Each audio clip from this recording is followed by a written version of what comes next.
Je l'ai dit tout à l'heure dans le bureau ovale au président Trump quand on s'est reparlé après, et nous sommes plusieurs à lui avoir dit, vous parliez au président Poutine, il était en train de bombarder l'Ukraine. Donc ça montre d'abord la nécessité d'arrêter les massacres, la nécessité d'une trêve, et ça montre aussi, à un moment donné, les faits disent les intentions. C'est tout. Aujourd'hui, la Russie, dans les faits, elle continue la guerre, elle l'intensifie, elle mène une guerre contre les civils ukrainiens aussi, et elle ne donne aucun signal de vouloir sincèrement la paix.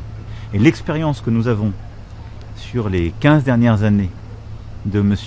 Poutine, président Poutine dans son approche, c'est qu'à chaque fois qu'il peut gagner par la guerre, ou qu'il pense qu'il peut gagner par la guerre, il ne négocie pas la paix.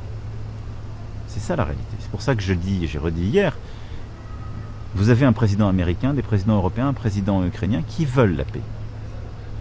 J'ai pour ma part les plus grands doutes quant à la réalité d'une volonté de paix de la part du président russe. Parce que aussi longtemps qu'il pense qu'il peut gagner par la guerre, il le fera. Et que son objectif final, c'est de prendre le maximum de territoire, c'est d'affaiblir l'Ukraine et d'avoir une Ukraine qui n'est ou pas viable seule ou dans le giron russe. C'est à peu près évident pour tout le monde.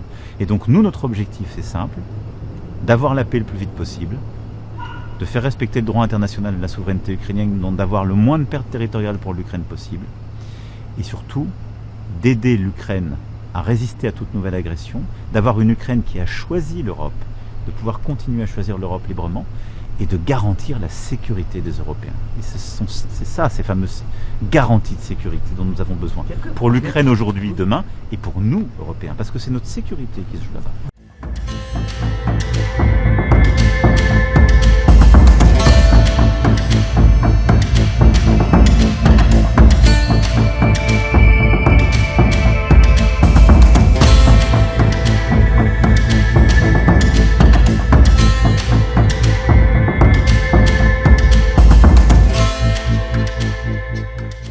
You know, I have a great relationship, I think, with all of them. And I get along with Zelensky, but, you know, I disagree with what he's done. Very, very severely disagree. This is a war that should have never happened, wouldn't have happened. But I'll be speaking to Zelensky. The next meeting will be with Zelensky and Putin, or Zelensky and Putin and me. I'll be there if they need, but I want to have a meeting set up between the two leaders.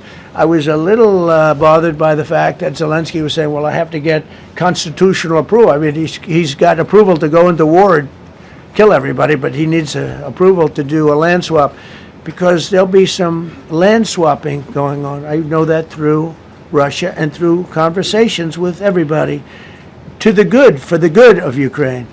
Good stuff, not bad stuff. Also, some bad stuff for both. So there's good and there's bad. But it's very complex because you have lines that are very uneven, and there'll be some swapping, there'll be some changes in land, and the word that they will use is, you know, they make changes. We're going to change the lines, the battle lines. Russia's occupied a big portion of Ukraine. They've occupied some very prime territory. We're going to try and get some of that territory back for Ukraine. But they've taken some very prime territory. They've taken largely ocean. You know, in real estate, we call it oceanfront property. That's always the most valuable property.